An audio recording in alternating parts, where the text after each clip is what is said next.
If you would like to support the podcast and get some extra content while you're there, head on over to patreon.com/SevereMMA podcast and sign up.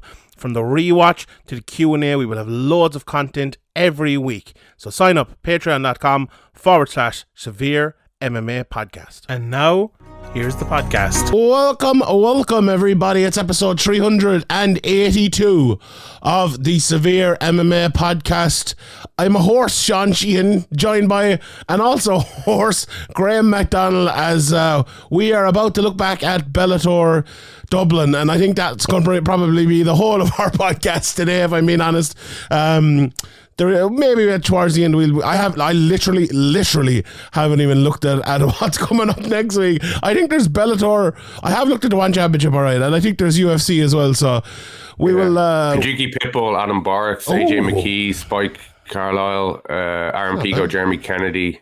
That's actually a great card, to be fair. It's a very good card. So we'll talk about that towards the end of the podcast, maybe for a few minutes. But like always, we'll have the Q&A and we'll have Hot Topic and more as well later in the week. But obviously, we're going to focus a lot on Bellator Dublin today. But before we get into all of that, and a big shout out to our friends at Manscaped, because, you know, it was a very expensive trip, a very, very, very expensive trip. And without the help of people like Manscaped, we wouldn't be able to do it. And actually, the first Severe MMA podcast fan I met on the night of the fight, he goes, "Sean, I used your Manscaped promo code." I was like, fair play, yeah. So they're out there, and we really appreciate it. And please do use the promo code SevereMMA to get 20% off and free worldwide shipping for Smooth Sack Summer.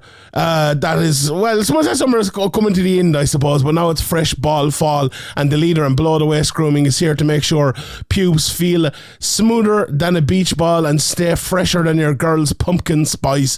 So start the new season the right way and get 20% off with Manscaped at manscaped.com, and free worldwide shipping as well using the promo code SevereMMA.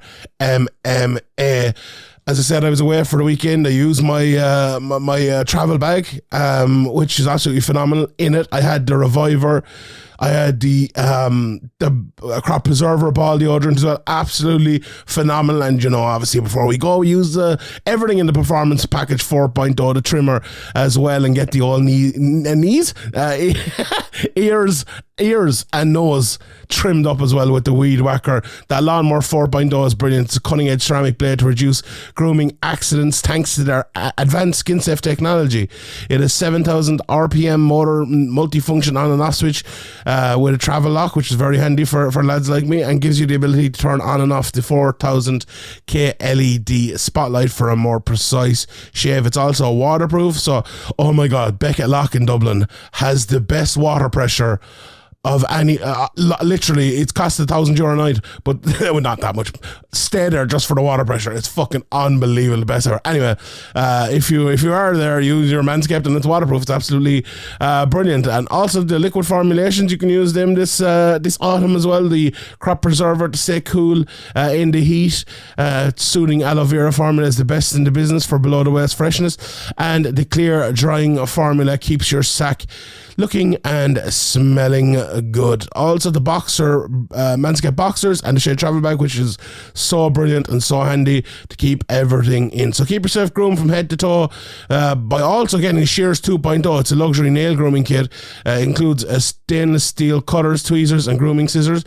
With the Performance Package, your balls will be ready to impress, but make sure you cover the rest with the Shears 2.0. So get 20% off and free shipping with the code SevereMMA at manscaped.com. That's 20% off plus free shipping with the code SevereMMA at manscaped.com. Keep things smooth and fresh as we say sayonara to smooth ball summer and enter fresh ball fall. And Graham, we enter fresh ball fall with an almighty night of mixed martial arts in the Tree Arena. It was epic stuff. It was real epic stuff. It was one of those nights, I think, where the Irish just kept winning and winning and winning, and I don't know, did I realise or you realise, and most people didn't realise it until it was probably like 5 or 6 deep, and then we're like, oh shit, everyone's winning here. I think for us as well, obviously we're very busy because all the Irish guys are winning, and you know, you're going to be interviewing them and it's going to take longer and everything, so we were all obviously very busy working there, but it turned into such a brilliant night. It started off so well with the big finishes, and then we had the unbelievable Carl Moore comeback.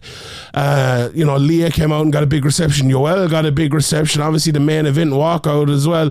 Okay, I mean, the last 3 fights maybe weren't as brilliant as you know, as you'd have hoped for maybe, but still Leah got the win. She's a big crowd favourite. Yoel got the win, big crowd favourite.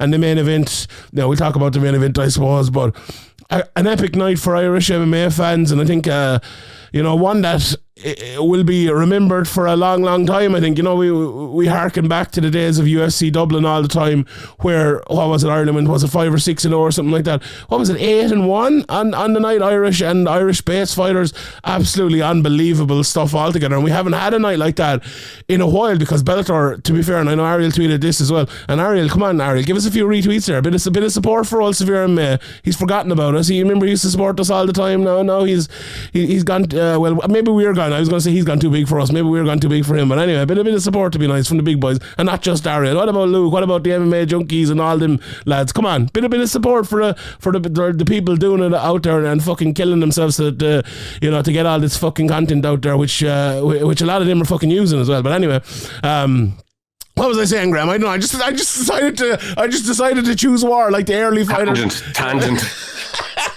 I decided to choose war there, like the early fighters. But a great night for Irish MMA, really, wasn't it?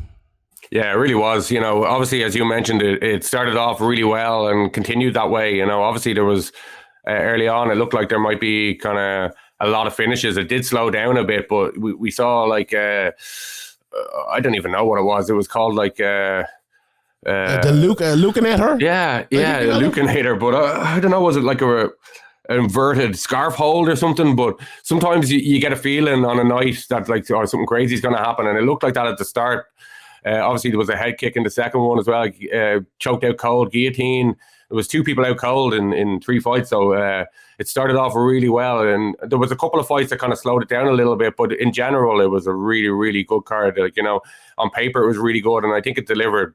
Obviously, we'll get into the main event being disappointing for the Irish fans and stuff like that, but I think overall as a night, it was a really good night of fights. Maybe before we get into it fight by fight, to kind of talk about the week itself, because we did that the last time as well, and I know I kind of gave out that there weren't many media and things there at the last couple of events, and I would say it was better this time, to be fair. The media there, there was a few people, not many to be honest, but more than the last time.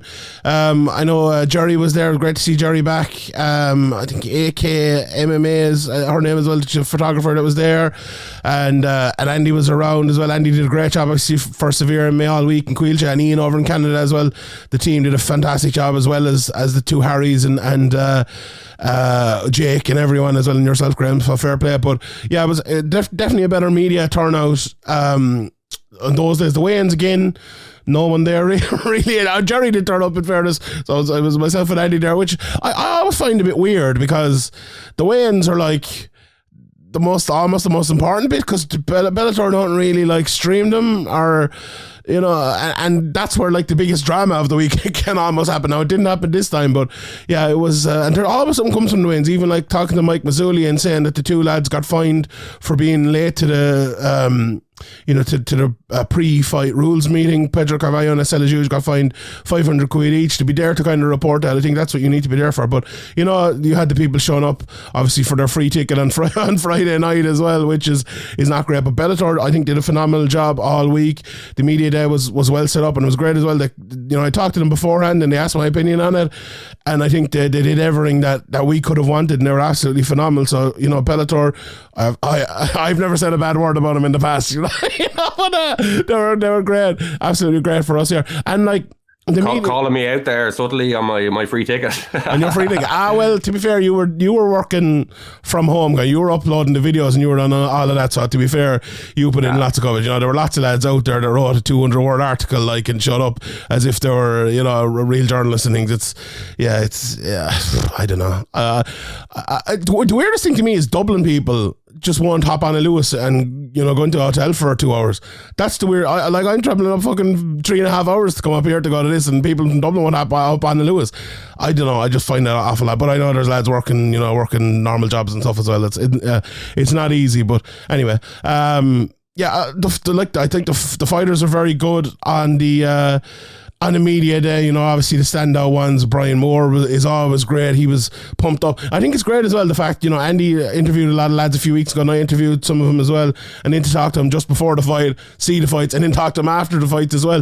We rarely get, I remember myself and Harry did a podcast about it recently, we rarely get that much of a look at fighters. You know, we usually see them maybe on fight week, maybe directly after, and that's it. But to see them kind of, you know, a lot, I suppose, in the 2 to 3 weeks around the fight, maybe even the month around the fight, I think it gives you an extra little bit of, of info on him. Maybe even like you look at Brian Moore, Andy interviewed him and he was on about, you know, being kind of ruthless and being more aggressive and things, and then we talked to him beforehand and he was saying a similar sort of thing, and you could see that he was kind of pumped up for it, and he goes into the fight, and I think a lot of that was maybe to get Aldo going, because he fought a very smart game, and obviously we'll get to that, and then afterwards he was kind of very pumped up as well. It was very interesting to see the way he was, and to see, like, Lee, I thought coming into the fight, her demeanour was like a bit of relief to not be in the Sinead fight anymore and to not be in that whole hoopla. And then afterwards, I think she was like a little bit disappointed in herself, or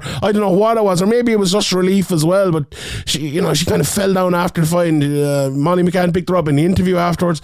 She wasn't saying much. I think she kind of she wanted to get this one out of the way, and we'll get more to that as well. But it was, you know, I thought it was very good, the media day and the weigh-ins as well. You know, there wasn't much of there wasn't much happening there in terms of anyone missing or anything. The closest thing that happened was Kenny Mulcahy turned up like 2 minutes before the hour was up, because he decided to cut weight in SPG, and he didn't realise it was 9 o'clock in the morning in fucking Dublin traffic, and he was going through bus lanes and everything to try to get out to the Tree Arena driving it. Why didn't he just hop on to Lewis, is the question I'd ask. But anyway, yeah, he managed to get there, and he managed to make one anyway. But as I said, it was a great week all great meeting loads of people. We met, you know, loads of fans of the podcast. Sean Shamrock was out, and Return of the Mac, my guy, was there as well. I met him, the great man for the questions over on hold on, can I play it? Will I get taken down if I play it? There we go, legend. He gets one in the main podcast now as well as that. But yeah, it was an epic night. Talking, do you know, it was great as well to talk to a lot of the American judges and referees that are over as well, that we don't get to see that often. And you know, I was it was great to see. I saw Ron McCarthy there and Brian Minor. What about Brian Minor stoppage in that first fight as well? We'll get to that, but great night altogether. And Graham, you even had a few fans coming up to you and all, and you know, you were returning the Mac. You were outing me. You were like, "This is Graham. This is great." I was like, "Oh, fuck's sake." Return of the Mac said he forgot to get you to sign his Lewis ticket. He said next time he'll get you to sign it. So, yeah, but epic, very good week altogether, Graham, wasn't it? And it was great to see the love of the fans, and there's loads of the t-shirts going around as well. It was brilliant, wasn't it? Yeah, it was great. It was great to see a load of the t-shirts around, and you already touched on it already, but it was great work from the SevereMMA team. You know, Andy Stevenson, yourself, Ian, Harry, everyone, even behind the scenes who wasn't at the event.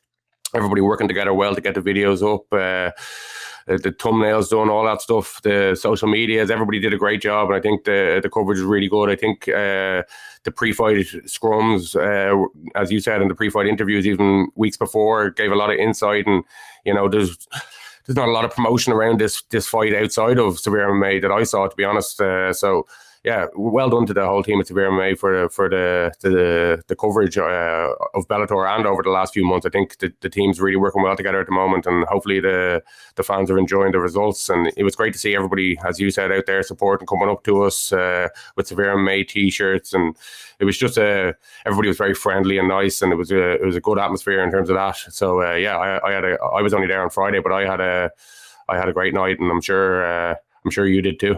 I did indeed.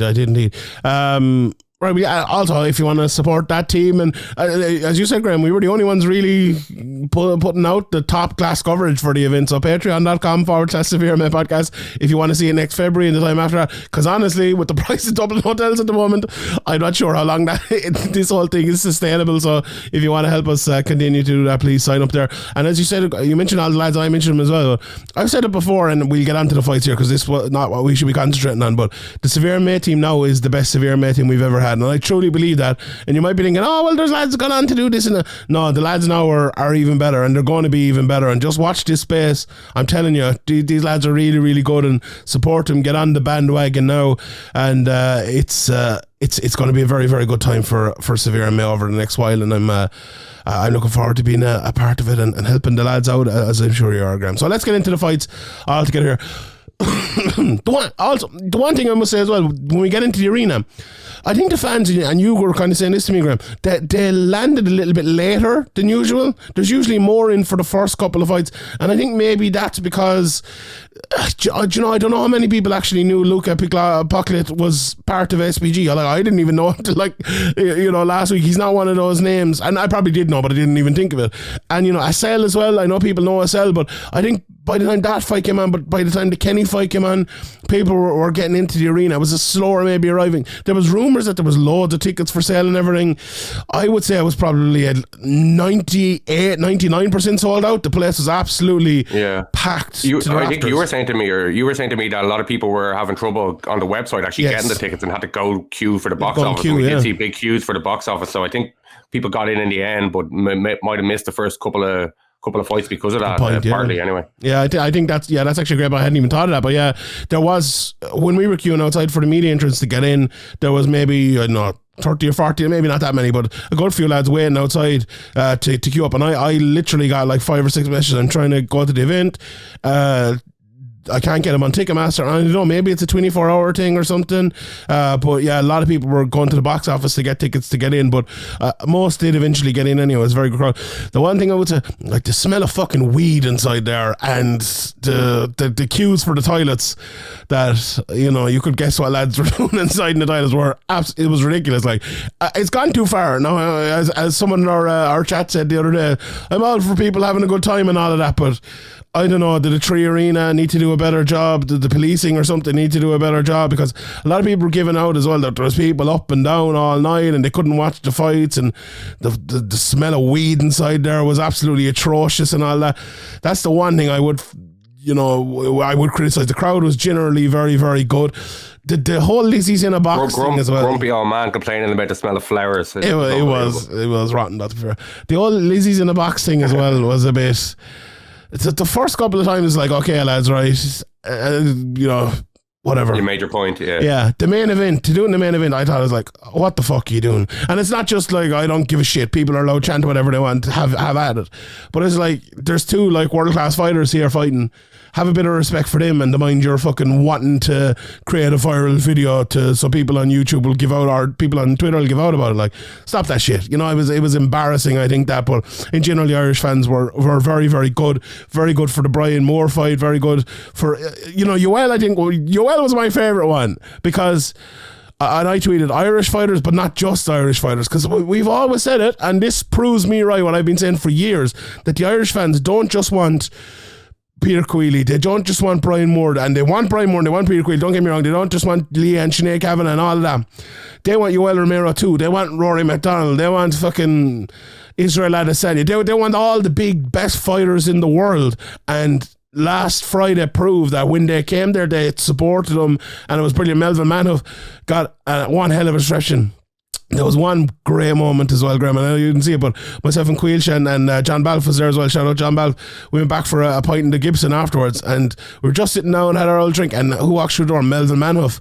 And the whole place just stood up and gave him a massive reception. It was, oh my God, it was epic. It was one of those moments, right, that it happened so quickly, you didn't have time to get your phone out, but it's one you'll never forget as well, that Melvin, after retiring, the whole place stood up and gave him great respect. And I must say for Bellator as well, the way they treated Melvin all week, and the way they treated the retirement. We know about hashtag MMA retirements and all that, but to be fair, Melvin did retire from kickboxing once and has stayed retired, so maybe it'll be the same for MMA. And it seems like he's getting on older, now as well. But the way they treated him all week was absolutely exceptional, and it was great to see that moment. But I think the whole Yo Romero thing and Melvin Manhoff thing was great. The only thing I think was bringing his young daughter that was to so a fight bad. against Yo Romero, Yo fucking Romero. Like maybe if you're fighting your last MMA fight, or you're planning on retiring, you're fighting some wrestler who's not known for his knockouts, you might, calculate the risk is not that high, but you're going in there against Melvin Manhoff,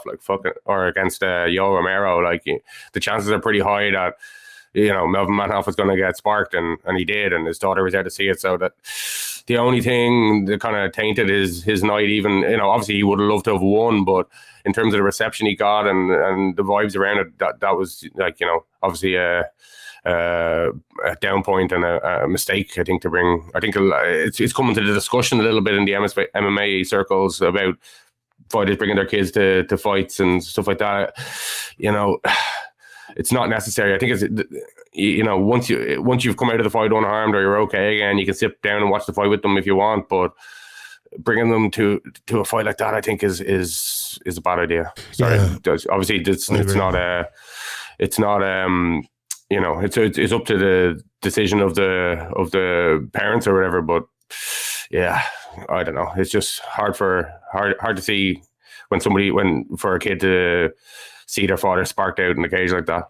Yeah, I think there was a bit of confusion as well, because I think they showed Yoel Romero's son, maybe, and maybe it was his son. I don't know. I think there was a young boy and a young girl there, and we saw a young girl kind of. Maybe it wasn't his son. Maybe it was his niece or something, or sorry, his daughter. I don't know who it was, but it was a young girl anyway, and she was with Yoel's family, Melvin's family, but that doesn't really matter. It was a young child anyway. Maybe, I don't know, but it just absolutely distraught. It came straight past us, and I funny enough, I asked Brian Moore about it before, and he kind of said, look, if you're a fighter like me or Vincent Henderson or someone like that, maybe it's not a terrible idea, but if you're a fighter like fucking Mike Perry or Melvin Manhoff or something like that, where either you're going to knock someone badly out or you're going to get knocked out yourself, probably not the best idea. And I would agree with that, but I would go further probably and go, Vincent Henderson could get knocked out, or Brian could take a bad shot and get knocked out. You never know. Anyone can get knocked out in MMA. Look at Usman the last day. Well, I just don't like it, and I never liked it, right? And then seeing it right in front of my face on Friday night, it was horrific. It was really bad. Yeah, that would be definitely a thing. I've been strong on it over the last while, and even stronger now after that. But let's get into the fights, and let's break them down here, because it was a pretty interesting night. We mentioned the Luca Pilato one. They're calling it the Lucanator. I would describe it as like an upside down inverted guillotine, and I was like, when I saw it, I was like, what the fuck is that? And I think most people were like that as well. And I wasn't even sure. I was like, is this going to put him out, or is this even a submission? And just stuck. Then he was out, and looking back on it, looked like he was out for a while before the ref stopped it. I think I wasn't sure. I was looking at it and I was like, is this even in? I was concentrating on looking at whether the choke was going to put him out. I wasn't even looking at whether he was out or not. And obviously it was a very unique submission and really effective, because you don't see it that often. And when you get in a position, you don't know what the next move is to get out of it. It's a very difficult thing to escape. Yeah, because it's one of those ones where if you move in a certain way, you get caught in like the actual submission, if you want to put it that way, the one where you used to see it. So it's like, all right, I'm grand here. And then like, oh wait, no, actually this guy can choke me from here. I actually like the submission, the finish was, he was obviously out. So you don't want to let go now. You want him to tap, or you want to be able to stop it. But I thought Brian Minor did an absolutely fantastic job here, because it's a submission that there was lads fucking Brazilian Jiu-Jitsu black belts hanging around, fighters hanging around, and I was talking to them and they were like, they didn't even know what it was. And for someone to be able to see that and stop it so quickly the way he did, absolutely phenomenal. I don't know. I thought that at the time, but then looking back on it, I don't know. Did you look back at it? It looks like he might be out for like a good 10 seconds before. I know, like he touched his hand to make sure, I think, and that was another couple of seconds, and then he stopped it. Like you have to give someone the benefit of the doubt as well, just to make sure. But no, in this scenario where it's like an unknown choke and it doesn't look like anything, to like even be there to get it within that amount of time. And no, I thought that was brilliant. I thought he got it, really, really well, to be honest. But it takes a few seconds for a lad to go out as well in that sort of situation. But I don't know, maybe that's not the thing to be concentrating on. They were saying Luca is like double jointed, and he's able to hit loads of wacky, weird stuff like that, which is very interesting. Like, he's a guy you'll be watching the next time, seeing what can he pull off after that. But that was absolutely epic. And then we went on to the Asel Juge. Asel 4-1 now after the loss in his pro debut to Konstantin Blanita, who was in the fight I called at the time one of the most high level debutant versus debutant fights I've ever seen, the most high level without a shadow of a doubt. Asked Peter Queally a few weeks ago who is the guy coming up, and he told me Asel, and Jesus Christ, Graham, he looked like it here. What a phenomenal performance. He looks so smooth on the feet. You were talking about that check, I think it was a right hook he hit him with, and then the big head kick and knocked him out. Great performance from Asel, wasn't it? Yeah, it was, and he mentioned it himself in the post-fight scrum with us that 3 years ago when he fought Constantine, he didn't have the grappling kind of experience to fight off the wrestling takedown attempt and on the grappling.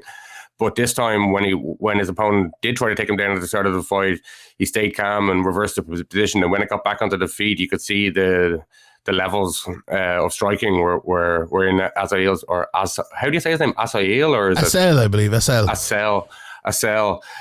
You can see that he had the striking advantage. He has a lot of tools on the feet, and he's very fast. And the replays kind of that they showed only started from the head kick that knocked him down, but that right hook before was kind of the beginning of the end, in my opinion. And yeah, he looked phenomenal. It was a big win against a really tough guy. Like we've seen Jordan Barton tested before. That was his 10th fight.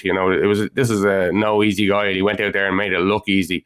So yeah, absolutely brilliant performance. And yeah, I'm definitely looking forward to following his career. He's already 4-1 now, and he's beaten Jordan Barton. So it'd be interesting to see who they match him up against next. You don't want to push him too fast either. If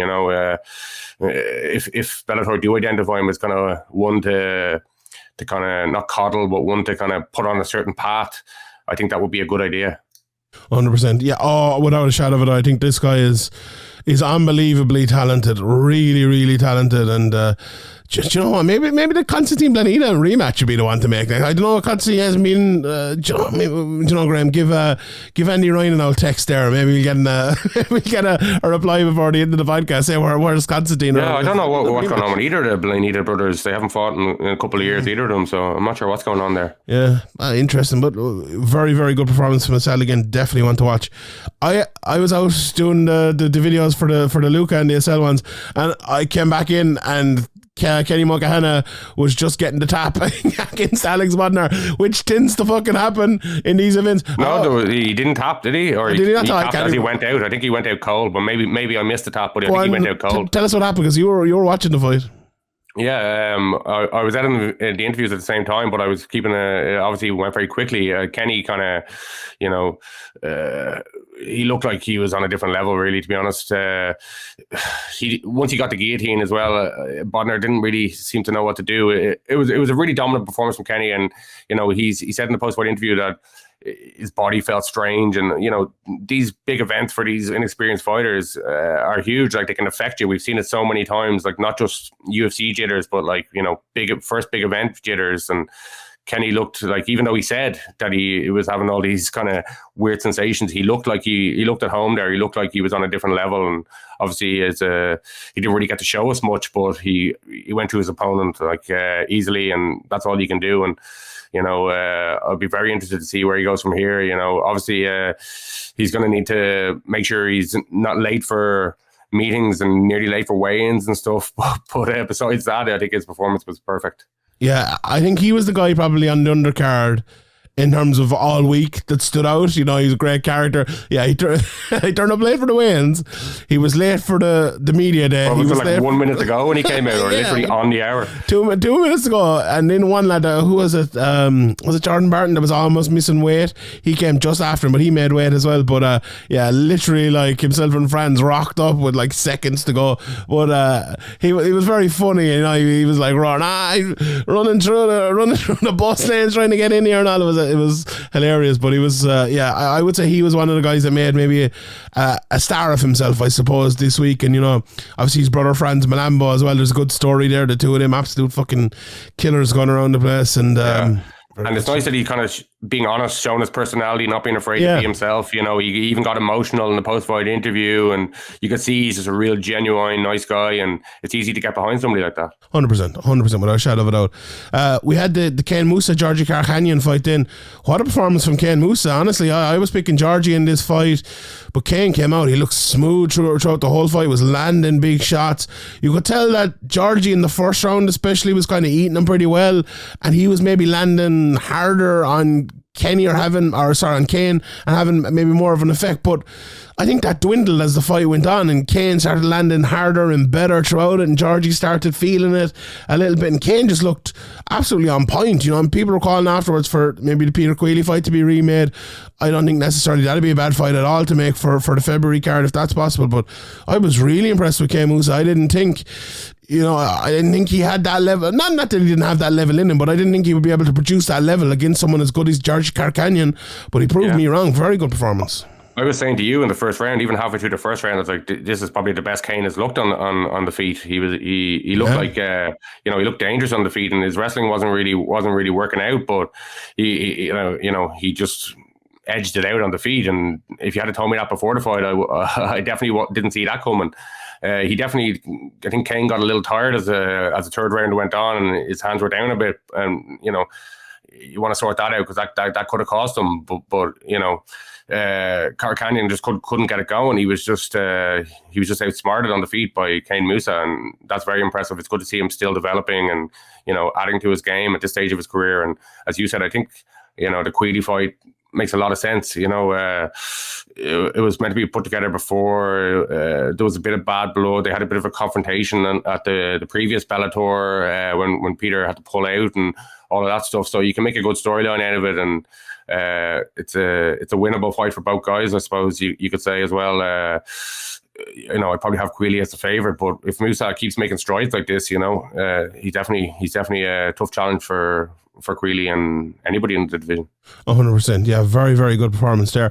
And while we're talking about the non-Irish guys, Brett Johns and Jordan Winsky as well, I done interviews during most of this as well, but when I looked up and saw the screen, it was just Brett Johns on top, Brett Johns on top, Brett Johns on top, and it felt like the whole fight was like that. The Brett was kind of, and his father as well, I know were very disappointed in maybe the amount of love he was getting, or the amount of coverage he was getting. I think the problem here is you're on an Irish card with 7 or 8 Irish guys, 8 or 9 Irish based guys. You're not fighting an Irish guy. It's going to be very tough, because even like the media did, there's only a certain amount of space, there's only a certain amount of time, and I won't even lie. They asked me, give me the names of the guys you want, and I was like, give us all the Irish guys and the big name main card guys.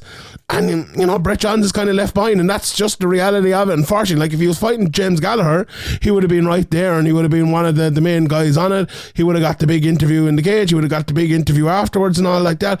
But it's a story for probably the non-Irish people at the event at this time. It's probably Brett Johns isn't feeling the love enough, but he fought Jordan Winsky in a middling prelim. It's just, there was too much on the night. There was just too much on the night. There was just too much in the week. I can absolutely see it though, because he's such a good fighter, and it's just the problem here, and they often talk about it in WWE. It's not the result. It's not the guy. It's the matchmaking. And the matchmaking only happened because the James Gallagher fight wasn't able to happen. So I'm not blaming anyone here, but it's Brett Johns wanted to fight. He got a fight, fair play to him. But this is the reality of the fight. The matchmaking wasn't one which stood out. It wasn't the fight that made us care, if you want to put it that way, as much as 8 or 9 of the other people on the card. And there's only a certain amount of time you can get to everyone, and it's just not possible, and that's unfortunate, and that's, you know, might sound shitty, but that's the actual reality of it. And maybe, you know, he's a guy to speak to next week and ask about that and talk about that.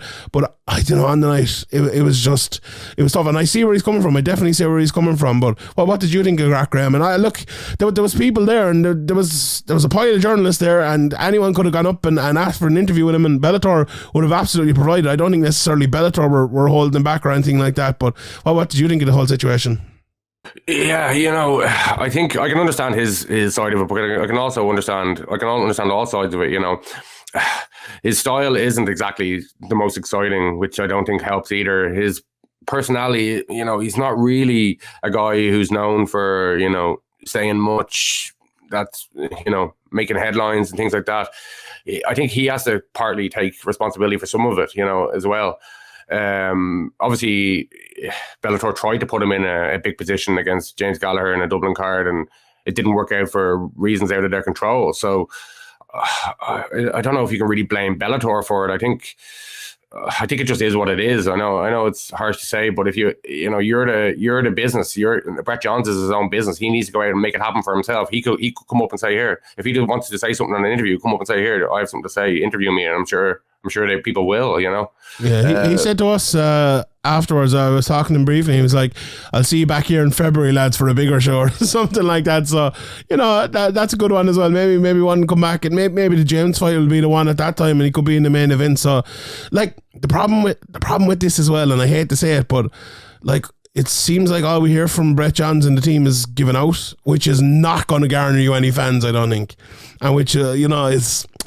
Yeah, it's tough because you should be giving out because you're in this situation, but it's like it's a catch-22 kind of situation there. Yeah, but maybe we're talking about him now. We would have only touched on him if they hadn't complained. So very true indeed. Right, we'll talk about Dara Kelly first, and then we'll transition over. I'm gonna put Brian Moore in as a main card fight, because that was fuck the prelims. That was a main card fight to me. But Dara Kelly, the last Irish guy on the prelims, I don't care. Fuck him. Do you know what? My favourite thing in sport, right? No, not my favourite thing in sport, but one of the things I love in sport is during the Olympics, right? When someone goes up and they get a bronze medal or they get a silver medal and they fucking pull it right off them and they're really disappointed. They hate it. Yeah, that's the guy who's going to come back and have a chance of winning the gold the next That's a winner there. That's a fucking winner right there. And I feel like that's what Dara Kelly was a little bit like. Now, we were watching it, and do you know what? I won't lie, I was saying I didn't think it was a great performance from Dara Kelly. I thought there was a lot of mistakes, and for him to come out afterwards and say the exact same thing, I was like, well, that guy, not only is he hard on himself, but he also is worldly wise and understands the game and looks at it and can see in there that he's not performing the way he should be performing.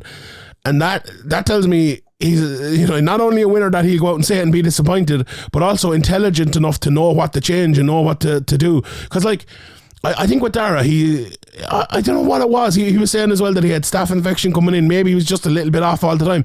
It felt like he got into every position. It was like a striker in a game of soccer. They get into the position all the time, but they kick the ball wide, 10 times in a game. It was like Marcus Rashford or something like that. Oh, jeez, I wouldn't say that. He's not as bad as Marcus Rashford. But it just felt like he kept getting into like this quarter mount. Take one step over, mount him, land load of elbows. He got to the back, put one hook in, get the second hook in, take the back, choke him out. It felt like every position he got there, he just didn't do it. It just felt like he was a step behind. And I've watched loads of his amateur fights and obviously his pro debut as well. And he was never like that before. So I think it was an off night, but it's also an off night that you can look at and go, Jesus fucking Christ, I can't believe I did this, and this. I'm going to improve on this, and this. And I would say the next time Dara Kelly comes out, he'll be an absolute killer. But yeah, look, he won. I think actually the judges, I think this was the fight where it was read out wrong. I think he won 30-26 on all three judges' cards. They read it out 30-26 twice and 30-27 once, but I think they all scored the 30-26. So it wasn't by any means he didn't get lit up or he didn't get destroyed or anything. I think defensively, it was very good in terms of controlling the fight. He did the whole thing. It was just to get, not necessarily even to get the finish, but to make the right move at the right time. If this is the first time you're ever seen Dara Kelly, you would say he's extremely green. And he's only 2 fights into his career, so you could expect someone to be very green at this stage of their career. But there's lots of improvements to do, but I love that fucking mindset. I absolutely love it. What did you think of it, Graham? Yeah, I think I agree with everything you said there. I think in the third round, he started to kind of do the right things a little bit more, and he got the 10-8 in that one. He put the hooks in, he advanced the position. I think he was a bit hesitant. I don't know, maybe a step behind, as you said. Maybe that was because he said he was dealing with several staph infections and stuff. He didn't use it as an excuse. He just mentioned it. He said he's very disappointed in himself, as you said, but he said, fuck, win or learn. Oh, that was one of the best things of the week. That was brilliant. You could see that he was genuine. He wasn't hammering it up. He was genuinely pissed off at himself after the win, which, you get a 10-8 in the last round. You win pretty handily. A lot of people would take that and move on, but he seemed, definitely he's going to use this as motivation to never let that happen again, and to make sure that he's, firing on all cylinders going forward. And if you can get that fight that kind of shows you what you're doing wrong in a lot of ways, or what not to do going forward, and still come out with the win, that's ideal, I think. 100%. Right, let's move over and talk about Brian Moore and the rest of the main card. So Brian Moore, one of the stars of the week, I would say, as well. Gave a great interview to Andy. Great stuff by Andy editing that as well, going down to Brian's home. Spoke very well about the struggles maybe he's gone through leading up to previous fights, and that he's continually having to improve on and get better with. Spoke to us really well in the pre-fight.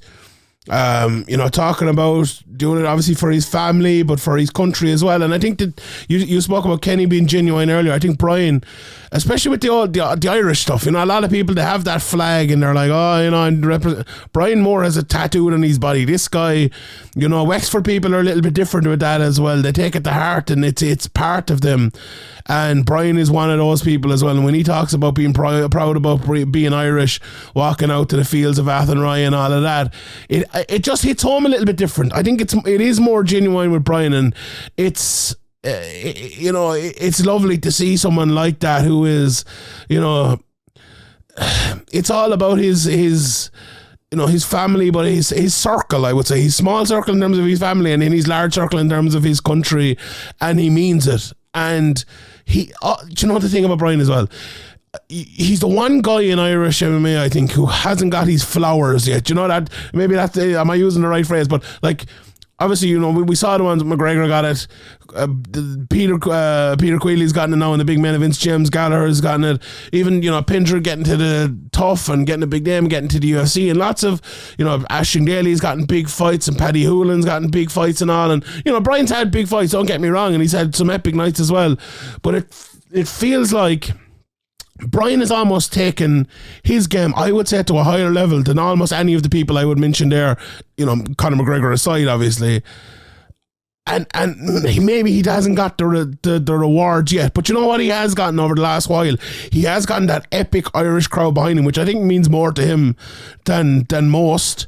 And he's gotten the wins as well at home, and not just the wins, but the high level performances. And I know, I know everyone, wants to win and wants to perform to the highest level, but I don't think anyone actually respects the high level of performance more than Brian Moore himself.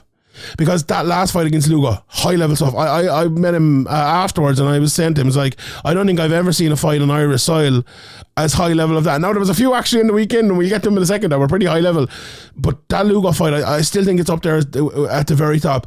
His performance here again last Friday, absolutely high level. If you're outside of Ireland, maybe you're thinking I'm overplaying it or whatever, but I think Brian Moore is a fantastic fighter. He's right up there with the top guys in the world in that division, in Bellator at 135 pounds, and he's been close a few times now, and I'd love to get him to get that big fight. Maybe it's he go next, maybe it's the main event in February, maybe it's the co-main event in February, but there's no one deserves it more than Brian Moore, I don't think. And you've been around Brian for a long time.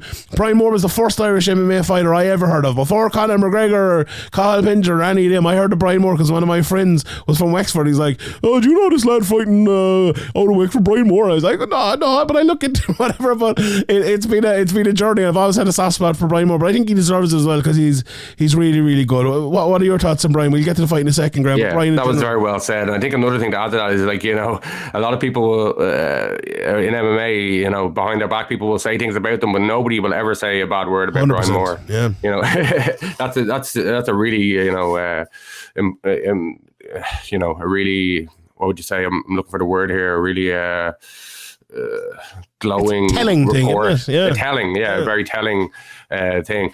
You know, he's been close to kind of having his moment, and it's just like, you know, the AJ McKee fight. He looked really good on short notice. Went in there, ended up losing by rear naked choke in a great fight. You know, that could have been his big moment. And since then, he's kind of been a little bit up and down. Every time he kind of looks like he's on the verge of getting towards a title shot, you know, they put him in there with a couple of really tough guys, like in his last two fights, and he looked really good in both of the fights, but just, you know, lost very close decisions, disputed decisions. Brian, you know, himself thinks he won, thinks he was robbed. I can't remember. I'd have to go back and watch the fights, but the Lugo one was very close. It could have gone either way. The Winsky one was the one where he went in. He wasn't great for the first two rounds. He said he had a lot of mental battles. He beat Winsky. Mikhailov, over in Russia. Sorry, not the Winsky. But I just seen Winsky up in front of me here fighting Brett Charles. He almost submitted him in the third. He could have won that fight as well, but he was very disappointed with that performance. But yeah, the Lugo one could have gone either way. Like he could be, you know, he could be winning two in a row. But Lugo accepted the call out, so maybe, you know, it doesn't really matter. He'd be right back into it. But he's good enough to win one of those big fights, though, isn't he? Especially now that, like, you know, you see the mental state that he's in is different. You know, he's talking with more confidence. He's being very open about what he struggled with, not sleeping for, I think he said 52 hours or something like that, you know, before a fight. That's like ridiculous. Like, you know what I mean? That's all the stuff going on in your head. Like, I've never experienced anything like that, so I don't really know, but, like, you know, it sounds fucking horrible and very hard to deal with. And, you know, the mental side of the game is a huge part of it. Like, we see it time and time again. You know, you need to be in the right kind of mind frame, and he's going in there over the last while against these guys with very close decisions where his mind isn't right. So I think getting his mind right is a huge thing for Brian. He went out there, got a win, which is very important for the confidence, obviously, as well. It shows you that what you're doing, what the changes you've made are working. And I'm really looking forward to Brian's next one. I hope Bellator kind of, you know, don't throw him in there against somebody really, really good with an unknown name. You know, hopefully they kind of handpick his opponent a bit better and give him a chance to kind of be the star I'm not saying he's going to be a household name or anything like that, but be the big draw for Bellator that I think he easily can be if they make a few easy decisions with him, you know, or a few logical decisions in terms of matchmaking and promotion. Yeah, I think the Higo fight makes a lot of sense. If it's on in Ireland as well, I love that fight. So let's get that one going. He's also been working with Kieran McGeeney, and people maybe outside of Ireland don't know Kieran well, but he's, you know, one of the top GA coaches in Ireland. He's worked with a lot of different counties. He won All Ireland with Armagh. When was it? In the mid 2000s? Was it? I don't know. Around then. My dates could be completely wrong, but, you know, people wax lyrical and about him. He's in martial arts as well. He's not just an outsider, you know, he understands from training himself. Yeah, he's training with SPG, and I think he's training up in McGann's gym now, or he was recently anyway. So I think he's I don't know, see, purple belt, brown belt or something like that, but he's very, very good jiu-jitsu as well. So as you say, he definitely understands it. And, you know, Brian was talking about him, and he said the effect he had on him as well. And, you know, that's a top level guy there to be coaching you, a very mentally strong guy who's always been kind of known for that as well, I suppose. So that's a good thing. But on the fight itself, you know, Brian, I think Arivaldo performed way better and way different than most people who had seen him before maybe expected, as Brian said afterwards, and I was kind of noticing as well. He was jabbing more, throwing more shots than he had before. I think Brian could have maybe drawn him out a little bit more. That's probably the one criticism I would make. Like, every time he drew him out, Brian landed that straight right down the middle and almost knocked him out. And now, having said that, he probably did it 6 or 7 times throughout the fight. So maybe I'm wrong. Maybe if he did it more, he'd be doing it too much and give Arivaldo more license to land shots. But it was a perfect display, really. Aside from that small thing, I think maybe that could have possibly got the finish. He just touched him up. His jab was landing good. Maybe, as he said afterwards, maybe not as much as he thought, because he switched as well to southpaw, I think, at one stage. But he was, it was one of those fights that you had to be live in there, I suppose, if you're Brian Moore, and change things up, and he did that, and he showed his class, and he showed the ability he has on the feet, which honestly I think it's hard to call that there's a better Irish fighter active at the moment than Brian Moore. I think he's really good. Now there's a few we'll get to in a second, which that is becoming more of more of a challenge, I suppose, because there's a lot of lads fighting well at the moment. But Brian's performance, Graham, was very, very good, wasn't it?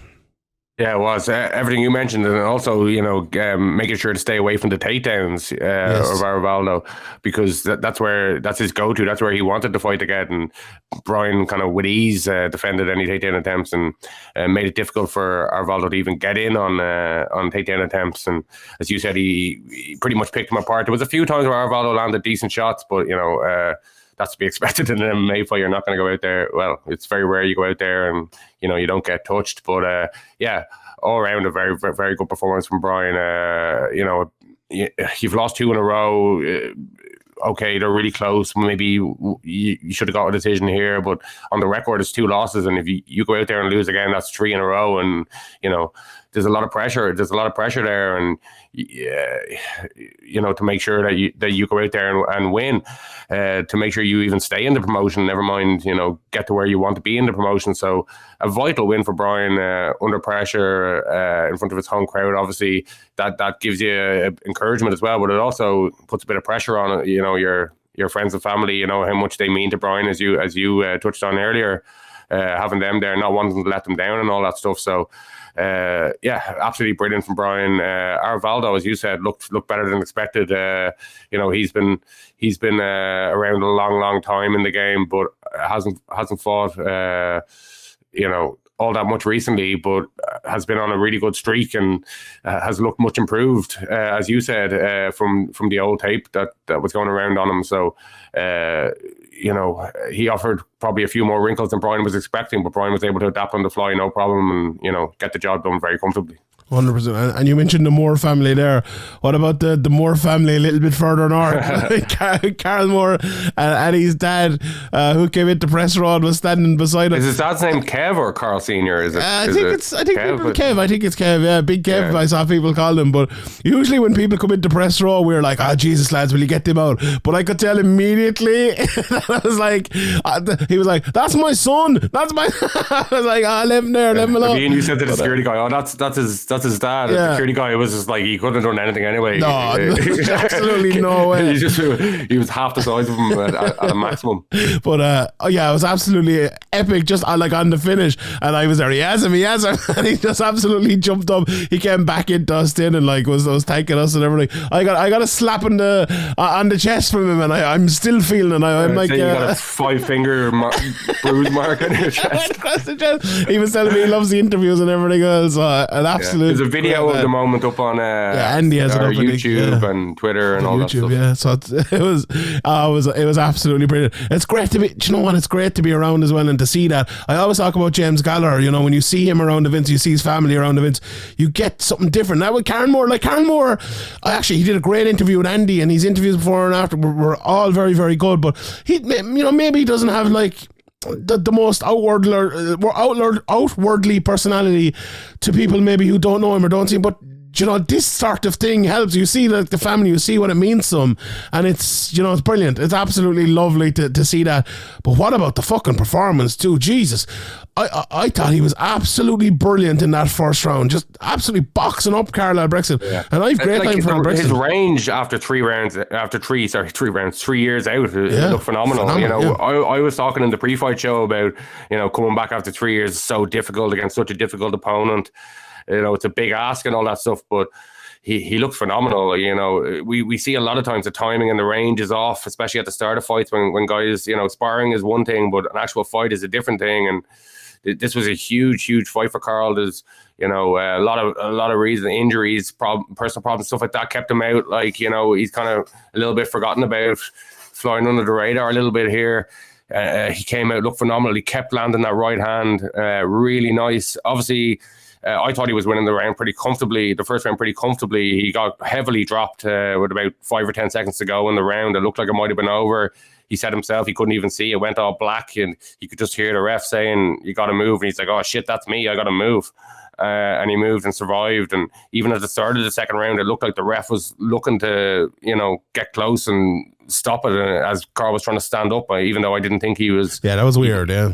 Yeah, I didn't think there was anything there, to be honest. I think it was just kind of hangover in the ref's mind from the end of the first round or something like that. So, he had to get up. He got up, and, he got the, he's known for his jiu-jitsu coming up, and he got the rear naked choke and finished it beautifully. And it's an absolutely huge win, it just turns everything around for Carl. This has really put him in a really good position. They're talking, there's talk about Romero, all that stuff, and he's really kind of gotten back to where he was when he was about to talking about the UFC being interested in talking about being a double champ in Cage Warriors, and that seemed to all fall apart. But now he's put it all back together in one brilliant performance. Fantastic. He overcame adversity as well. Like, yeah. Absolutely, he showed a lot in that fight. I said on the preview show, and Will Fleury was in the comments, his training partner, and corrected me. He said, I said, I haven't been hearing from guys over the last few years, Carl's,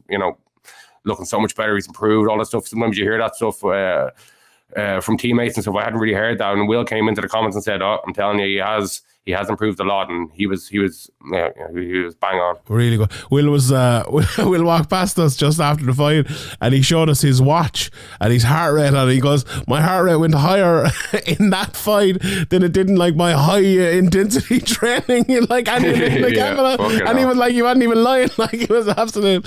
It was one of it. It was brilliant. I just said, getting dropped at the end of the first round, I think it was an elbow inside that I haven't watched it back yet, but I think, and I asked Carl, he even dropped very hard, yeah. But he was like that, those left hands he was landing before that, just so good, look great. And the thing about it is, right, he said afterwards, everyone doubted me. How could you not doubt him? He's 3 years out of the cage. And he was a good bit out of the cage before that as well. I think, you'd have to doubt someone. You'd absolutely, there's no way. We all know Carl Moore's ability and all of that. And this was no easy opponent. He wasn't coming back in getting a tune-up fight. Yeah, exactly. And he proved us wrong, but he proved us wrong in the most epic way possible, because he was brilliant. He looked, and you know what as well, we mentioned Will Fleury there. It's very hard, and I said a lot with, same thing with Leah and others as well. Like, if you're like a big fighter, a middleweight or a light heavyweight, or a woman in a small place like this. If it's in America, maybe it's a little bit different. It's very hard to get training partners, or just someone who can kind of go at your level and in sparring or push you or something like that. I think Carl having Will and Will having Carl, and I think both lads probably agree with me saying this, and I'm just saying this kind of off the cuff here, but it's improved the two of them so much. Like, look how good Will has got over the last while. Look how good Carl has looked on that fight on Saturday, on Friday night. That I don't think you can stress how big of a thing that is, and it's for the two of them going forward. Will obviously in PFL now, coming up soon again.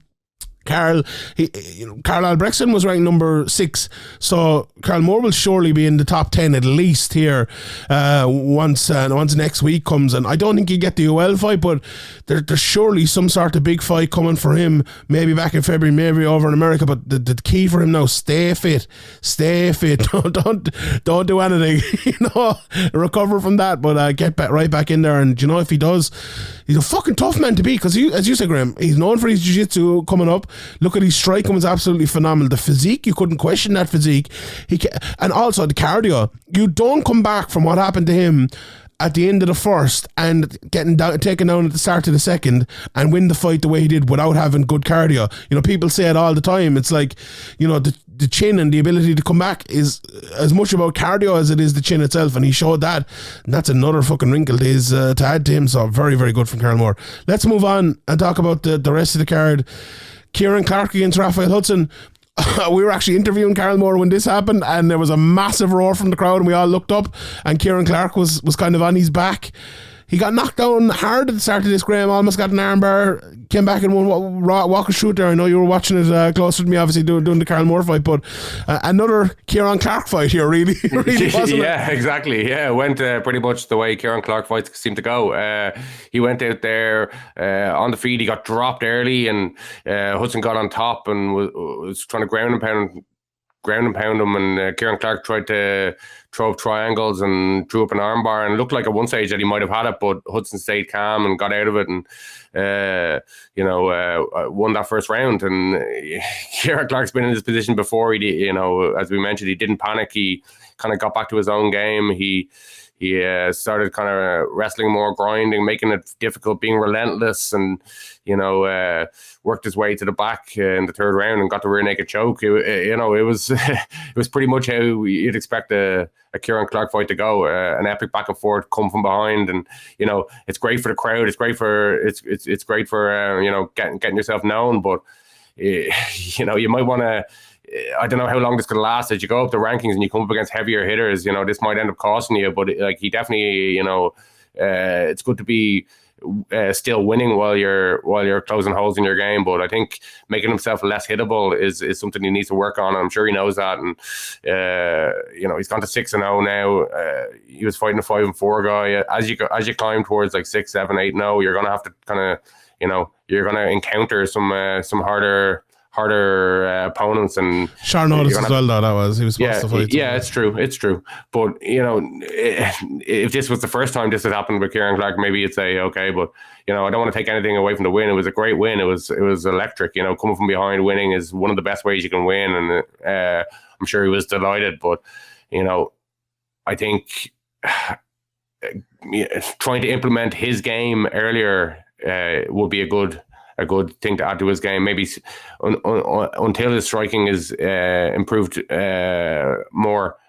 He needs. I agree. I think he's, with all you said there, I think he's the type of guy that, you look at some guys and they need maybe a move forward. I think Kieran Clark is a guy who maybe needs another 2 or 3 fights to keep improving, to keep adding those things. And he kind of said that himself the last couple of times we've been talking to him and interviewing him, and there's no harm in that either. He's only 6 fights into his career. He's had a long amateur career as well, to kind of not just improve, but to kind of find his game and find the way he fights. And I think the way he fights at the moment is getting knocked down and wrestling lads and using your unbelievable cardio and getting the finish like he did here, which is grand. But if he could do that without getting knocked down part, I think it'd be even and don't get me wrong, he's not beating cans here. He's beating pretty good guys, but as you go up the levels and get towards, I'm sure he's looking at getting towards a title, getting towards stuff like that. He's as you said, there's no rush. 6-0, okay, maybe you think I'm ready, but I think from the way he was talking, and as you touched on there, he's happy to take the slow road. And I think that's the good choice to make. Sorry, say again. That's the smart road, really, isn't it? Yeah, exactly. Yeah, I think so. Obviously, these exciting come from behind wins. These highlight these look great in the highlights, and you could probably sell Kieran Clark in a huge fight if they wanted to, but the smart road, as you said, would be to just continue slowly on the path he's on, and keep improving, and when the time comes, he'll be more ready. Indeed, 100%. I talked about high level fights earlier on. Pedro Carvalho versus Mads Burnell must be right up there. This was, at times it was wearing, especially when Burnell was on top, but Pedro looks very, very good on the feet. He looked, and do you know what? He didn't just look good on the feet. That's scratch that. He looked good all around. Like, there was lots of times when Burnell took him down, and we were kind of like, oh shit, this is a tough position. And Pedro just was calm, got his way out of it, got back to the feet, or got back to a better position. It was just really good all around. One of the judges had a 30-27, Eric Colon, I believe, and 2 others had a 29-28. I love that 30-27, to be honest, because we were talking about it at the time, and I know you were saying it, that you thought Pedro won the first round, and I was like, 50-50 one there.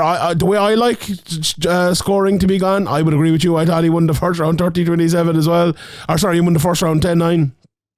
It was one of those ones where he was winning on the feet, landed maybe 5 or 6 shots, was taken down, laid upon for maybe 3 minutes while moving around as well, and you know, there was a few transitions in there.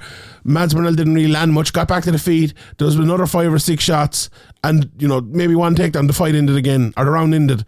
I thought he won that. The same in the second, except maybe more for Burnell in terms of control and maybe not a lot happening. But then the last 30 seconds, Carvalho landed massive shots of ground and pound, and you have to score that. They were the biggest shots of the round. And in the third, Carvalho obviously was much better. He could have got the finish. I think was destroying him on the feet, and then went for the takedown. No, he ended up winning the fight, and you know, maybe he won the fight because of that. But I think he maybe could have got the finish, or maybe could have made it. You know, it would have been even better for him on the feet, I think. But what a performance from Carvalho. And anything bad I said there is just nitpicking, because it was absolutely brilliant. He was another guy that said, "Gee, all doubted me," and I hold my fucking hands up 100%.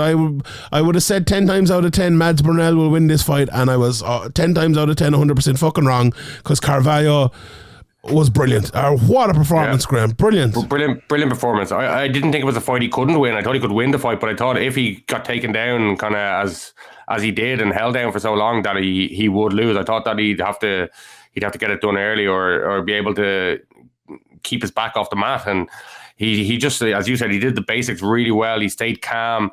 He frustrated Mads. I think he broke Mads Burnell. I think he gave up in the third round. I think at one stage Pedro had a clinch, standing clinch, and was going for knees. And if he just had landed one of them flush, or even half flush, I think Mads would have dropped, and it would have been over. Half flush is like, that's an oxymoron. That can't be it. Like half flush. Well, if he had landed it, like half 100%. That's just not a thing. Yeah, okay.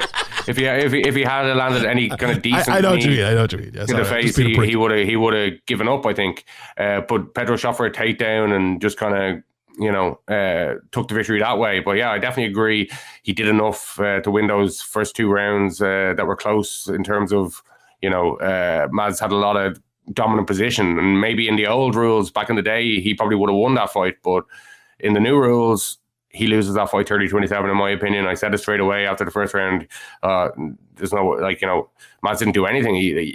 There's no impact there. There's no impactful strike at all. And although Pedro was in kind of a defensive position for 90% of the round, he did more than enough to win that round in my opinion, and to win the fight. 100%. What a performance here. And you know, Pedro moves on now, and there's a, you know, we'll have to look at the rankings, but there's a big fight coming from Pedro, and that could be another big fight for Dublin. I just hope with Pedro, it felt this time he didn't get as much love or as big a pop as he did the last time, and maybe because the last time he was the one who got the big win, and there was obviously a lot of Irish losses there, and this was in the middle of maybe a lot of big Irish wins, but it felt like this fight for the crowd and for the fans actually like snuck under the radar a bit, whereas the two of us were watching, and like this was maybe the fight we were most looking forward to, because we knew the level of Mads Burnell, and if Pedro won it, what it would mean. So it was I think Bellator need to be careful with Pedro, like you were saying with Brian as well. Give him a big fight, give him a big name, put him in a big spot the next time in Ireland. Don't send him out, they won't be going to Russia, but don't send him out somewhere like that against a tough guy with not the biggest name in the world. And you know, do it right. The lads were saying afterwards, the Bellator lads were saying, you know, we really care about Dublin, we really care about the Irish scene, and they do, but they should look after, and they, you know, this is their mecca. It really is. Where are they selling out crowds like this? Where have they a fan base like this? Where have they fighters like this that people care about? Bellator need to look after Ireland, and I think by looking after guys like Pedro, Brian Moore and others as well, they will not just look after them, they'll be looking after themselves as well. So I think that's a big thing. But epic performance from Pedro, and he you know, he's getting towards the title shot again, no doubt about it. If you beat Mads Burnell, you are only 1 or 2 away. So a big fight for Pedro coming up next has to be, and he could be right back in there in contention again. Liam McCourt then went in there and got the unanimous decision win over Diana Silva. This was a fight that the placement, I think, didn't help it, because it came after such a high level, fast paced fight that, you know, it didn't look as high level as that one. It's very, very tough to come after Burnell and Carvalho and look like that. But I thought Leah McCourt made it exciting in the first round, especially. She came out, she was more confident on her feet than I think she had ever been, which is great to see that. I think that's the one thing we always talk about, Graham. Much more aggressive, absolutely. Seeing that confidence is very hard. It's a very hard thing to do, and she was saying it afterwards as well. And I can't imagine, neither of the two of us can imagine, but I hear fighters talking about it, and you know, obviously looking from the outside, looking in, you see someone with a confident performance, and it looks different to the opposite of that. And this looked confident from Leah, especially in the first round. And she came out, and okay, she's not fucking Canelo Alvarez yet or anything like that, but she did well against Anna Silva, and she won that fight on the feet against Anna Silva, who in the previous fight had won the fight on the feet against Jeanette Harding. So that's a very, very good win. It felt to me like this, and I know we mentioned it slightly earlier on, but this is a bit of a transition fight. It was just like the last fight against Sinead Kavanagh was such a kind of a mental and physical drag on her. She had the Rona coming into it as well. I spoke to her just a week before the fight or so, and she was telling me about it, and it was, she hurt her arm and that as well, obviously with the Kimura, and then the whole the whole Sinead hurting her leg thing. And she said in that she didn't want to kick Sinead because she felt bad for her, kind of, and to come out so quick and just put hands on Anna Silva immediately, maybe it was a little mental thing as well to just get past that. And it wasn't a classic fight or anything like that, but it was a much needed win for Leah McCourt. 9 fights into her career. I said it with Kieran Clark as well. No need to rush. Get those improvements. She's over in Liverpool now. It looks like she's going to stay there full time. She said it's great to, a lot of them, I don't know, Graham, we've heard this for years as well, a lot of Northern Irish fighters, it feels like they're often better when they get out of their locality. I don't know why. And maybe, look, James Gallagher is the same. Maybe he got out of Dublin as well, and maybe it's the same for everywhere. But Alan Philpott seems to have thrived since he left. And I know maybe the results haven't gone, but his life and everything like that seems to have gotten a lot better.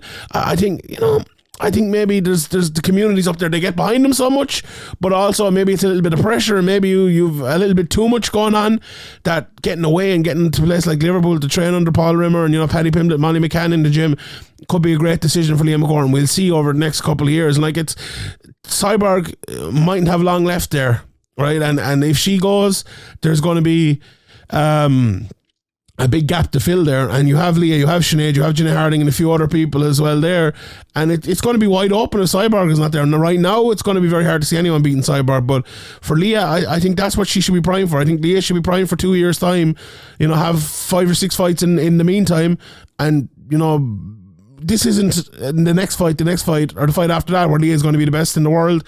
She needs to keep improving, put new things to her game all the time, and keep going, and she's on that background, there's no doubt about that.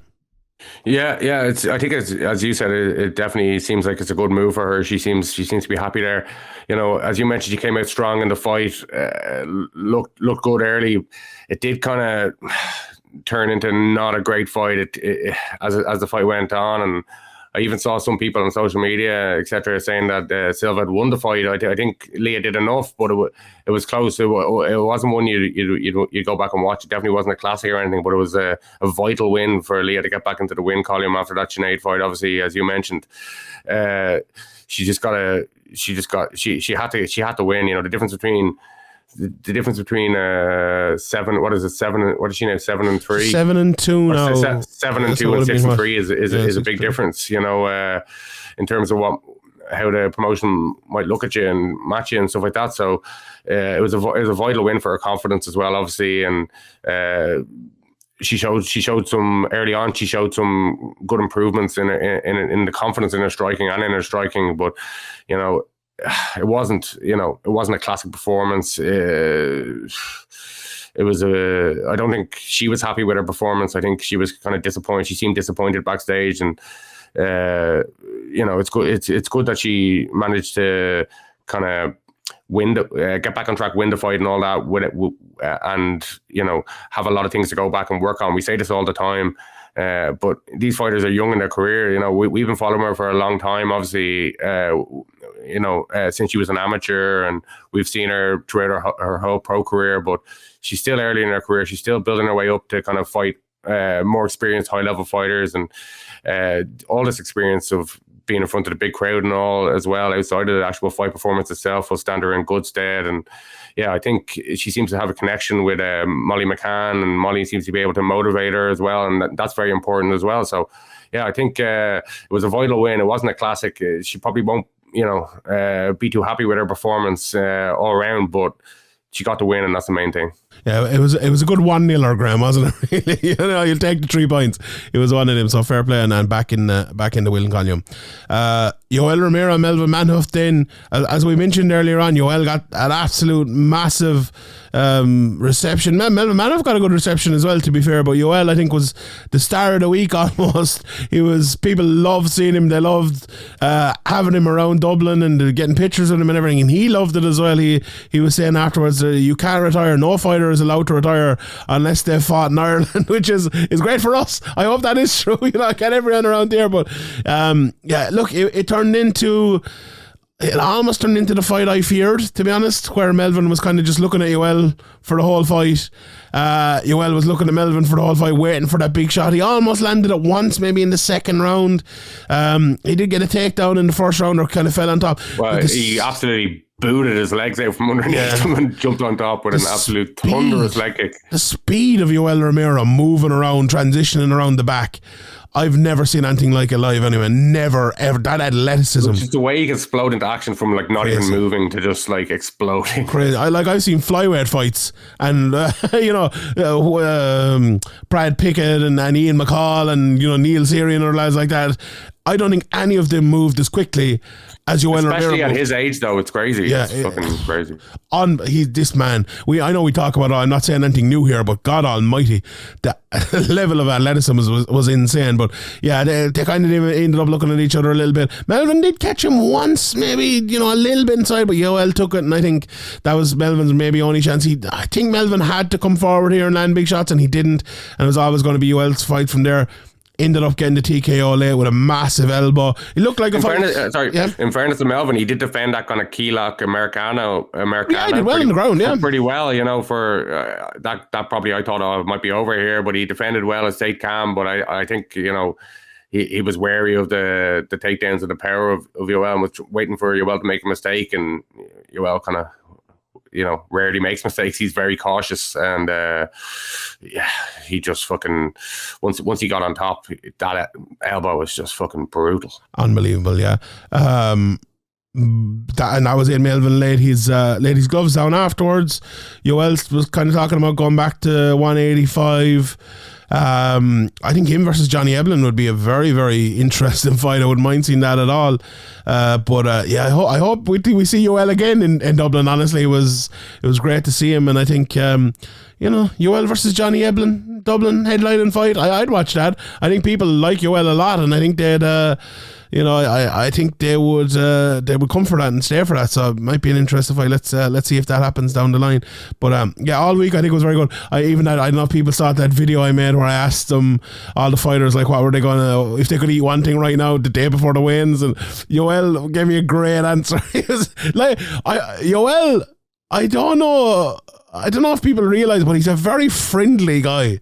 Really, really, really friendly. And like I obviously spoke to him during that, and then every time he saw me for the rest of the week, he was kind of saying hello, and like he'd recognise you. It was it's kind of surreal, I suppose, get recognised by Yoel Romero. But it wasn't just me; it was everyone. And he was really nice to everyone. Or, made time and stood around. Really seemed to be enjoying himself. A real kind of happy-go-lucky guy. 100%. Yeah, great. Absolutely great stuff altogether, and great win for Yoel. And as you said, Melvin bringing down a pretty epic career, and fan favourite, absolute fan favourite, Melvin Manhoef for years, and good to see him looking healthy afterwards. Obviously a big KO, having a few drinks and stuff, and it'll be a happy retirement for Melvin. I'm sure he's a lot to offer to mixed martial arts from outside the cage. Looking forward to his next one. Melvin, John, why do they call you John there? Melvin Manhoef versus Carl Moore. I'd watch the shit out of that. What a fight that'd be. Lord. I'd say after that, laying the gloves down, crying, like he may take a little bit of time out, but 6 months anyway. I don't expect to see him booked in the next 3 or 4 months anyway. He'll be on bare knuckle. Jeez, I could see him on bare knuckle. Fucking hell, that'd be fuck crazy. Fighting him in bare knuckle. Fuck that. Yeah, no thanks. We had the main event then, and before that, Leah won, Carvalho won, Clark won, Moore won, Dara Kelly won, Mogahana won, Aselajuj won, Picklot won, all the Irish won. But this was a tough fight. This was a fight that, do you know what? It kind of went the way I think a lot of people probably expected. Queally came out early and he tried his best. He went for it early, landed a few shots. I said it to Vincent Henderson afterwards, and he was like, what shots are you talking about? And I was like, okay, Vincent. I don't know. Vincent isn't... how well Yoel Romero came across, I'm not sure Vincent came across as well, to be honest. I don't think I think he's just a bit of an oddball. He's always been a bit of an oddball. Yeah. Yoel's an oddball as well, but kind of a likeable oddball. Not that Vincent isn't likeable, but I don't know. It was a bit glib at times and a bit... Yeah, I don't know. But anyway, he came like saying he wants to put on a show, and then he didn't put on a show, and then he was just like trying to, say Peter Queally's a great fighter just to get people back on his side, but it didn't work because everyone had fucking left the arena because, maybe don't bring Vincent Henderson back to Ireland anymore. That's probably the way to go with that one. But look, a great win for him anyway. He dominated Queally for the whole fight, apart from the first, 10-15 seconds of the second round where he kicked him squarely in the fucking balls.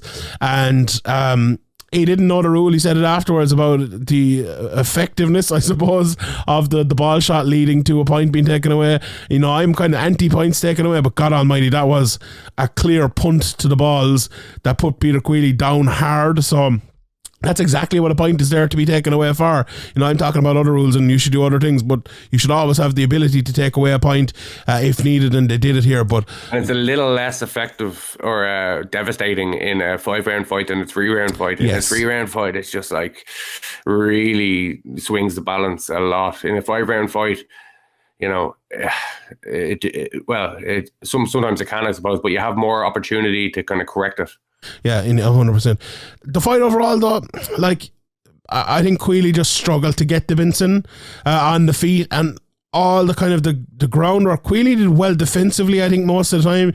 It made it very hard for Vincent to get into dominant positions, but that led to a lot of kind of Queally on his knees and Vincent kind of above him throwing knees and landing small shots. I think some stat came up at one time like Vincent had landed 42 knees and Queally landed 0 but they were nothing. They were nothing. They were nothing. They were just... But when there's no big massive shots being landed, you're just winning the fight that way. And if you did that for round 1, 2, 3, the fight's basically at that stage, it's going to be very, very hard unless you're a big knockout artist, and Queally isn't that, and Henderson isn't that either. So it was, people started leaving kind of in the 4th round, and once the 5th round got going, it was just, there was at least 85-90% of the people gone out of it.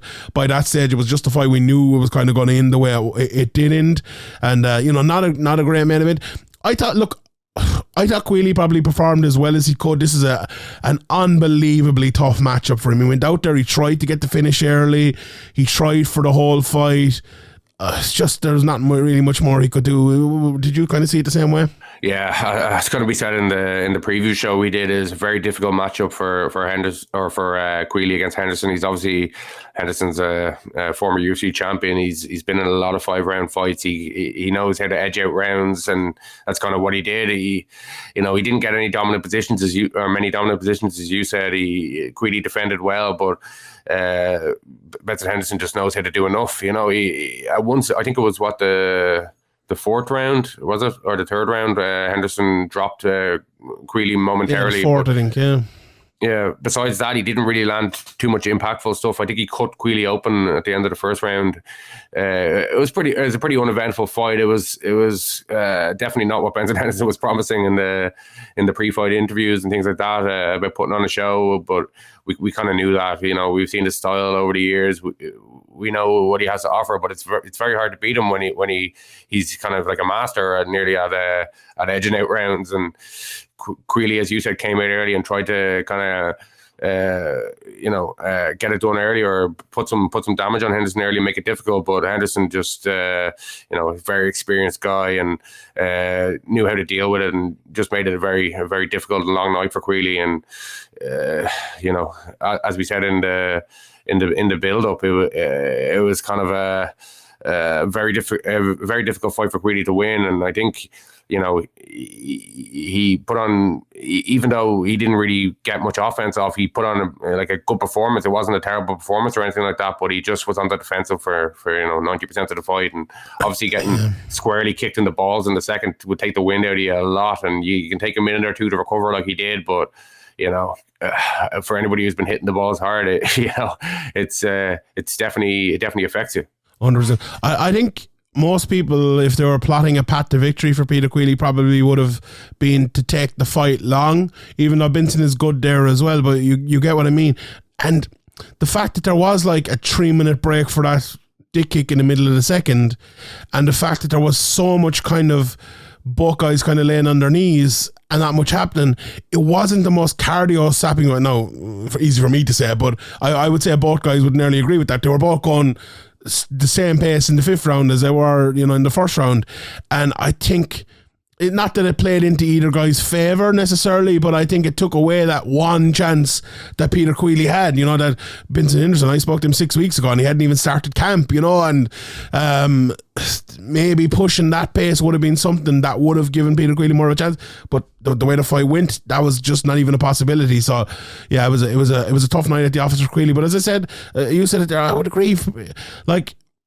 Maybe people are saying, what are you talking about? He performed well, he lost every round and all, but he's fighting Vincent Henderson in there, a very, very, very good fighter, top level fighter, and he didn't make a disgrace of himself. And it's a tough spot as well when and Queally's always said it, I'll take the tough fights, I'll take the hardest fights possible and let the cards fall how it may.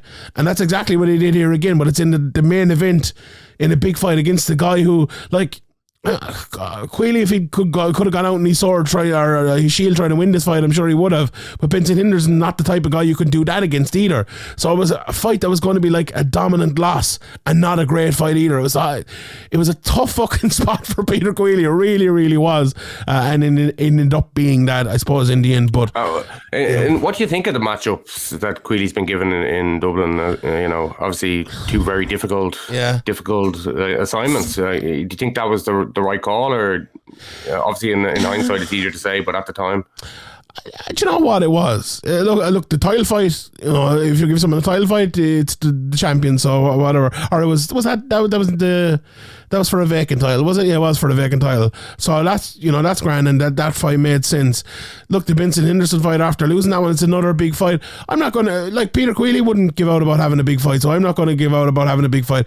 He's 20 fights into his career now. He's at the prime of his career. He wants to be fighting the biggest guys in the world. It's the same with Miles Price. Fighting Pettis, fighting Jeremy Stevens.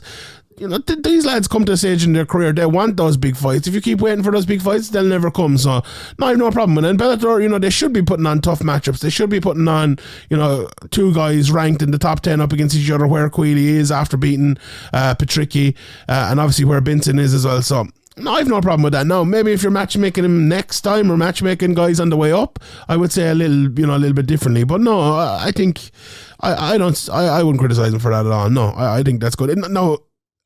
Were they tough fights? Absolutely. Was this one? It wasn't that winnable. It was an extremely tough fight. And I was sitting there kind of watching Peter walking out, and kind of knowing the way the fight would go. It was weird. It was a weird fight to me from the very start, because I knew the way it would go exactly almost. Some fights are very easy to predict, and this was one of them. And you knew the way the crowd would react, and you knew the way to get disheartened.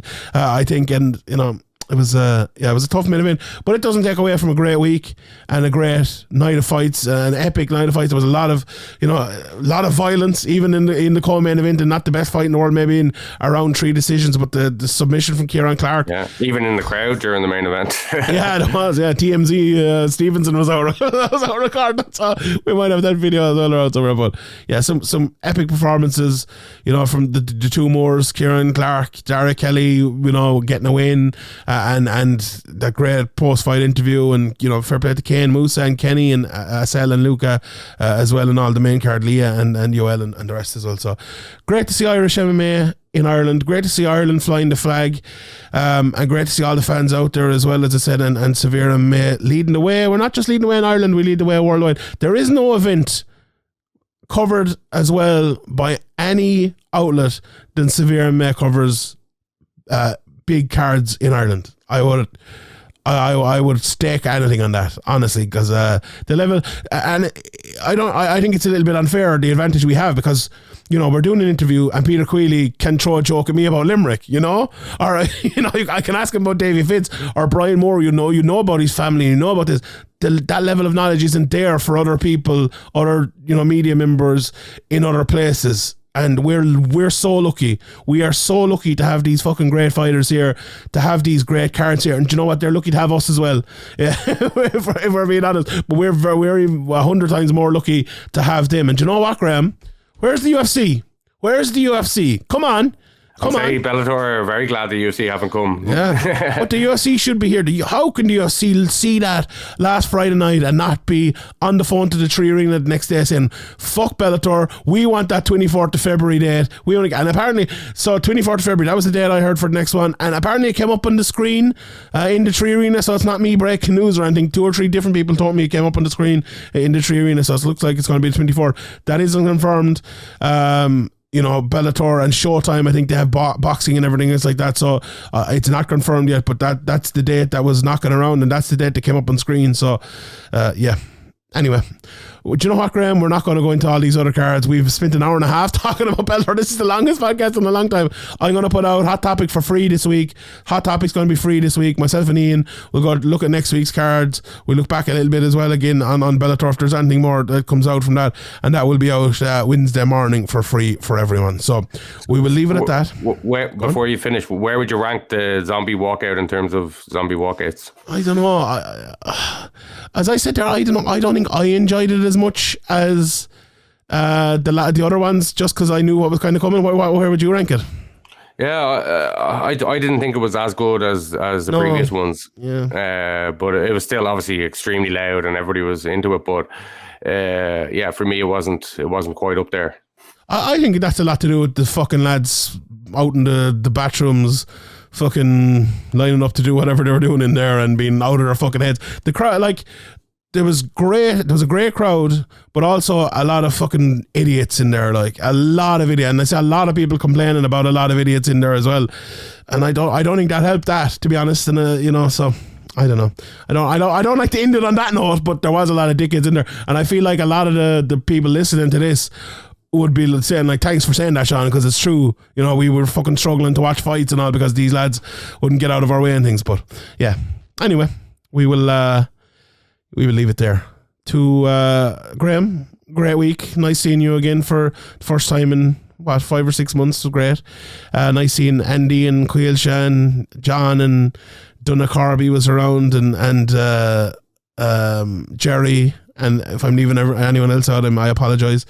But yeah, it was epic to see everyone, and it was a great week and a great night.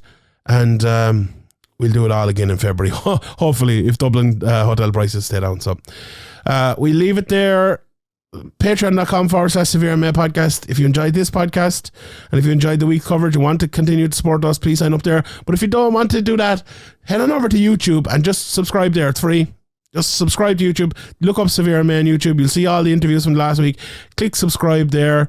We just passed 15,000. We appreciate everyone who's already done it, but click subscribe there. And also, wherever you're listening to this podcast, whether it's iTunes, if iTunes fucking put it up, they've been late, SoundCloud, Podcast Republic, wherever, just click subscribe there as well. It'll be helping us out. It's free. Make no difference to you. If you don't want to listen to it next week, just skip along it, or just press play and did skip along it. But yeah, please do that. We would really, really, really, really, really appreciate it. So we will leave it there from the whole SevereMMA team. Graham, have you a quote for the week for us to put us out on this week? Yeah. It's the same old theme since 1916. In your head, they're still fighting. Limerick. We'll see you all next Tuesday, or not Tuesday, Sunday. Good luck.